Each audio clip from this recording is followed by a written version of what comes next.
రామకృష్ణ అండి, దేవిశెట్టి. ఈరోజు జగన్మోహన్ రెడ్డి గారు వచ్చి పరామర్శించారు. ఎలా ఉంది, ఆయన ఏం చెప్పారు? జగన్మోహన్ రెడ్డి గారికి మా బాధ చెప్పామండి.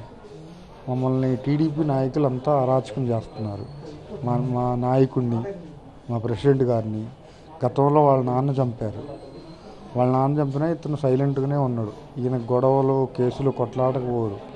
మొన్న జగన్ గారి గవర్నమెంట్ వచ్చినా జనాలకు పనులు, ఇళ్ల పట్టాలు అన్నీ సమంగా తెచ్చారు. దీనికి కృషి సామినేని ఉదయ్ భాను గారు కూడా ఎక్కువ చేస్తారు. నవాపేట అంటే భాను గారు, నవాపేట అంటే సీను గారు.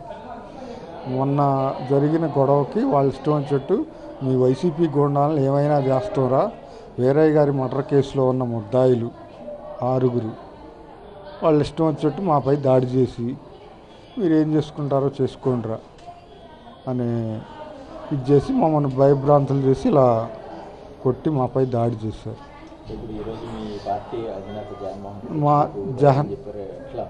జగన్మోహన్ రెడ్డి గారికి చెబితే దీని మీద ఒక కమిటీ ఉంది, ఆ కమిటీ ద్వారా ఎంక్వైరీ చేయించి న్యాయం చేపిస్తాం, మనకేం ఇబ్బంది లేదు, మీకేం ఇబ్బంది లేదు అని చెప్పారు.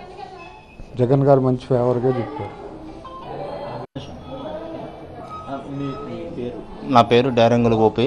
ఇప్పుడు జగన్మోహన్ రెడ్డి గారు ఈరోజు మీకు జరిగిన ఈ ఘటన తెలుసుకుని ఇక్కడికి వచ్చి పరామర్శించారు. ఎట్లా ఉంది, ఏం చెప్పి ఎలాంటిది మీకు భరోసా ఇచ్చారు? మా జగన్మోహన్ రెడ్డి గారు మాకు బాగా భరోసా ఇచ్చారు. నేనున్నాను, నేను ఏ ఇబ్బంది అయినా కలక్కోకుండా మిమ్మల్ని చూసుకుంటాను అని చెప్పి ప్రోత్సహించి బాగా చెప్పి వెళ్ళినాడు. అంతవరకు. అంటే ఏం చెప్పారు మీకు ఆయన? మీరేం చెప్పారు, ఆయన మీకు ఎలాంటి భరోసా ఇచ్చారు? అంటే మామూలుగా నేను చెప్పిన నాకు కష్టం ఇచ్చింది సార్, ఇట్లా ఇబ్బంది అయింది, నేను కొందరు వచ్చి దెబ్బలు కొట్టేశారు, వాళ్ళ వల్ల ఇబ్బందికరంగా అయ్యింది సార్. అంటే నీకు ఏ ఇబ్బంది ఉన్నది, దేనికైనా నేనున్నాను, అంతగా ఏ ఇబ్బంది ఉండదు అని చెప్పేశారు. అంతవరకు. మీ పార్టీ అధినేత జగన్మోహన్ రెడ్డి వచ్చి మిమ్మల్ని కలిశారు, ఎలాంటి మీకు భరోసా ఇచ్చారు, ఏం మాట్లాడారు? చెప్పాము. జగన్మోహన్ రెడ్డి గారు వచ్చినందుకు చాలా ఈ కష్టకాలంలో ఇలాంటి టైంలో ప్రతి నాయకుడికి కార్యకర్తకి అండగా ఉండటం అనేది చాలా గొప్ప విషయం. పార్టీ అధికారంలో ఉన్నప్పుడు కాదు, అధికారం లేనప్పుడు కూడా ఇలా నాయకుడు అంటి పెట్టుకుని ఉండటం అనేది ఒక పార్టీకి కావాల్సినటువంటి ఏదైతే ఉందో అది పూర్తిగా జగన్మోహన్ రెడ్డి గారు దాన్ని నిర్వహించారు. 2019 నుంచి 2024 వరకు వైఎస్ఆర్సీపీ అధికారంలో ఉన్నప్పుడు మా నవాపేట గ్రామంలో ఎటువంటి ఘర్షణల వాతావరణం కానీ, ఎటువంటి ఎక్కడ గొడవలు కానీ, ఎఫ్ఐఆర్లు కావడం కానీ, గొడవల మీద ఎటువంటి ఇష్యూస్లో కూడా ఇక్కడ నవాపేట చాలా ప్రశాంతంగా ఉంది. కొంతమంది వ్యక్తులు యొక్క నవాపేట గ్రామంలో మా తండ్రి గారు అయినటువంటి వీరయ్య గారు కార్తీక సోమవారం మొదటి రోజున గుళ్ళో శివాలయంలో ప్రదక్షిణాలు చేస్తుంటే హత్య చేసినటువంటి వ్యక్తులే మళ్ళీ ఈ రోజున ఒక అధికారాన్ని అడ్డం పెట్టుకొని వాళ్ళ యొక్క అధికారంతో ఈ యొక్క దాడులకి మా తండ్రిని చంపి మళ్ళీ సాక్షులుగా ఉన్నటువంటి మా మీద దాడులు చేయటం ఇదవుతున్నారు. ఎందుకనగా గతంలో మా ఫాదర్ కేసుని పోలీసు వారు ఇన్వెస్టిగేషన్ చేసి వితిన్ 24 అవర్స్లో 90 డేస్లో ఛార్జ్ షీట్ వేశారు.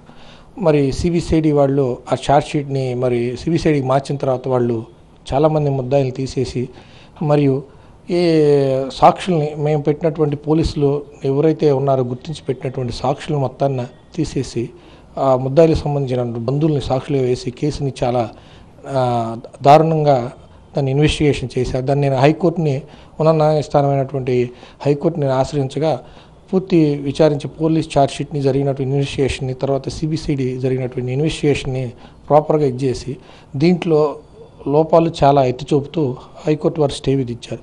దీని మీద హైకోర్టులో రిట్ పిటిషన్ పెండింగ్ ఉంది. ఆ రిట్ పిటిషన్ స్టేని నేను వికెట్ చేసుకోవాలని చెప్పేసి నా మీద అటువంటి దాడుల్ని, బెదిరింపుల్ని, నా యొక్క వ్యాపారాలని, నా యొక్క ఉన్నటువంటి భౌతికంగా దాడుల్ని, నా తండ్రిని అతి కిరాతకంగా దారుణంగా హత్య చేశారు.